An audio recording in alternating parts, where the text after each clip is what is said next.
Okay, well, if you think that's worthy of pulling me up on, then the next topic is certainly one that we might come in for some abuse on, depending on what we say here. But I thought it would be worth spending 10 or 15 minutes just discussing Rangers for a second, and whether we welcome a stronger Rangers, which may seem like a crazy question to ask, but really the question is whether we would welcome a credible rival, one that really pushes us, threatens our dominance. Could be anyone. Maybe in the future it could be someone else, Hibs or whatever, if they get a new owner in, or what, all this talk comes to fruition. But at this time, Rangers are the most likely.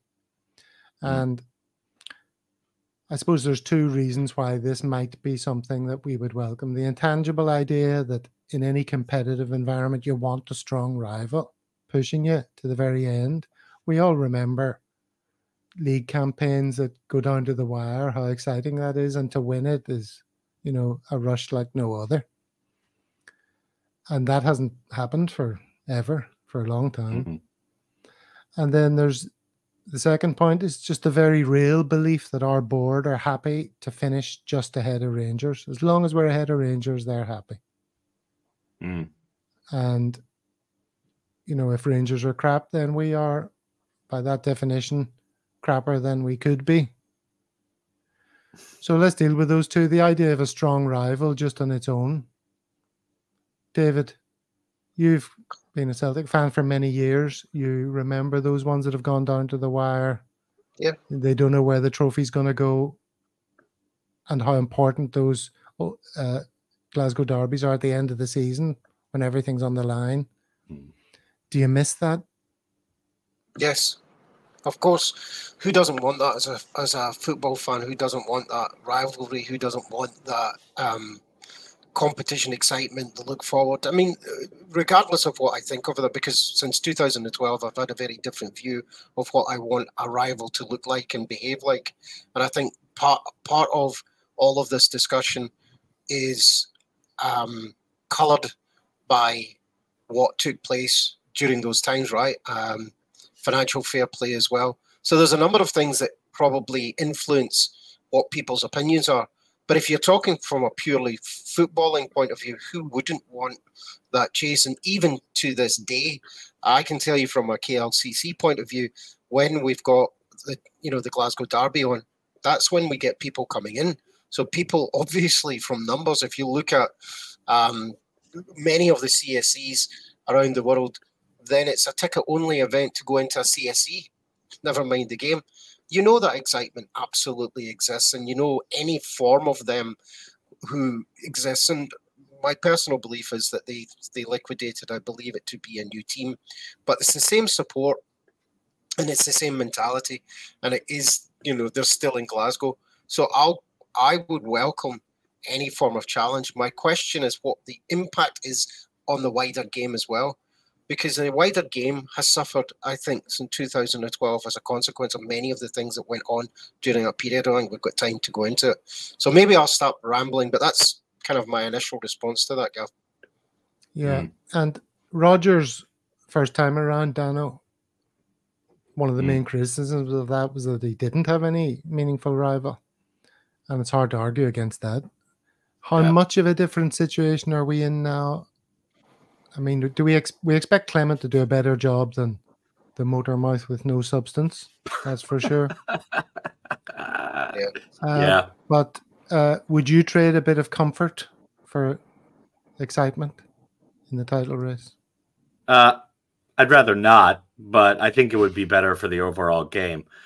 I think the problem in Scotland, though, is is Glasgow's dominance versus the rest of the league. I want to see somebody else rise up, a la Alex Ferguson back in the early 80s or something, and give a challenge. That is how Scotland can really add to the resume for the league overall. I think the old, the so-called old firm thing cuts both ways. It makes both Celtic and Rangers complacent if they're above the other one, and it makes the rest of the league kind of feel like it's just a fait accompli to be behind those two. So it does create this overload at the top which just kind of weighs down the game, I think, in Scotland. I mean, financially, any other way you want to talk about it. I think it creates this weird complacency that cuts both ways with all the teams. So I would like to see someone else do better and maybe replace Rangers. I mean, we all have a deep distaste for that team, but them being better is better for the game. I would just like to see a third or fourth team, maybe a new owner come in, or Hibs or whatever, and start to make the league overall more competitive, because then everything will be better for everybody in the league.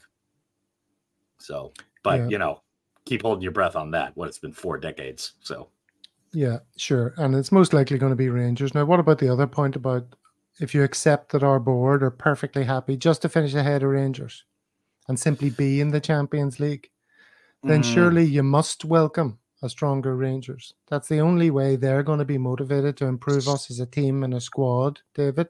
If our number 1 position is under threat and we have to be better to beat them. Yeah. A dangerous Rangers will help us do better in the Champions League. Do you agree with that, David? Yeah, I mean, Peter Law, when he was CEO, made 2 different statements at different times about it. First time that Rangers were being liquidated, he said, "Oh, that's us lost however many millions it was, 10 million, 50 million? Can't remember the figure." And then later, as the story develops, he says, we don't plan or based on anybody else in the city. We plan only for us. And that was probably motivated by the idea that we may be left alone in the league and must then look to. So it could be the argument that says, without them, we need to go to Europe because it is the only true funding source for us. TV is not going to follow anything that doesn't have an old firm in it from that perspective. So from a money perspective, there's that to be considered as well. I don't think so. One level down, you come to the manager. I cannot imagine that Rodgers is there not to go in and do well in Europe, and I think he sees this as a true path to going into Europe. And it could be that all we're experiencing is the sort of financial prudence of the highest form from the board that says, we won't overspend. This is a model. It's worked for us. And it doesn't matter whether it's a Rangers or otherwise. We're not going to get involved in all of this. Therefore, Brendan Rodgers, you must develop players. And this is the budgets and you are able to work with them. Whether or not they explicitly have it as a financial model, I think is a risky one, because if you look at what the model was for the old Rangers, was to spend so that they could do well in Europe, and that's the gamble they took, and it didn't pay off. So our board would only be too mindful of that as well. So one sort of trick strategy from a board from a financial point of view is not a smart one. And I need to give them a little bit more credit than just that. Mm-hmm. Here's another interesting point from Frank. There's also the fact that Rodgers has no experience of fighting tooth and nail in a very closely fought for league title race. And Frank's making the point earlier that, look, the title race is back on. We are in a fight now for the title, he reckons. Other people disagree, I think. And he also points out that this year's title race is worth 60 million quid to the winner. So the stakes is high, as they say. De La Soul reference. You get me, Dan? Well done. Yeah. Well done, my friend. I mean, one of my favorite albums of all time. I think that's a very good point to be made. I mean, the league title being worth 60 million quid is a big pot that we're not usually dealing with. I mean, it's an eventuality, you go through the Champions League the next year or whatever, but it's massive. I mean, compared to whatever pittance you're usually winning when you're not going straight into the Champions League, like before Russia did their ridiculous thing in Ukraine. So, that's a massive point that I think would maybe light a fire under the board at either club. But we'll see what happens. It is interesting to talk about, though. And a better Rangers and a closer title race means better revenue in TV. It means better everything. But I think it doesn't. I mean, it's all, as long as they don't win, as long as we still win in the end. Yeah. The main thing. Yeah, I'll take as long a as closer title race any day of the week, as long as we win it. Exactly. Yeah, as long as they're still under our boot, yeah, you're fine. Okay, we win by 2 points. Okay, that was fun. Yay! So we'll see what happens, but I don't think they're stronger. I'm not nervous. All right, let's talk about that. Go on. No, I don't think they're stronger. He's getting a tune out of some of these players. They're settling in. He's got a system. He's clear on what he wants them to do. He's told them to jump in the cryogenic chamber that's been sitting idle for a year. Right. He's got the tube of fluid. He's having him sit in during off days or whatever.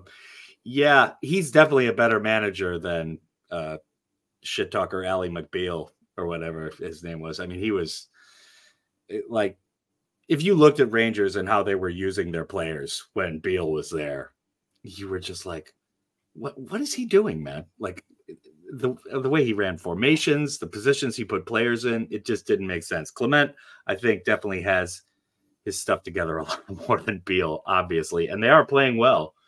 So we'll see what happens. But yeah, I don't see them making the jump. I mean, the gulf is admittedly pretty big.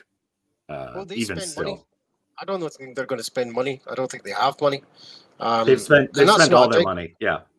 I think they have, and I don't think that's going to happen in January. And I think we definitely are going to improve our squad in January. I think that's definitely. We're going to spend money in January. I think so. Yeah, I think so. What makes you think that? Because what we need in January is what we needed in the summer, and it didn't happen then. No, but I think there was a timing issue of when Ange left. Rodgers came in, chasing after players, getting them tied down.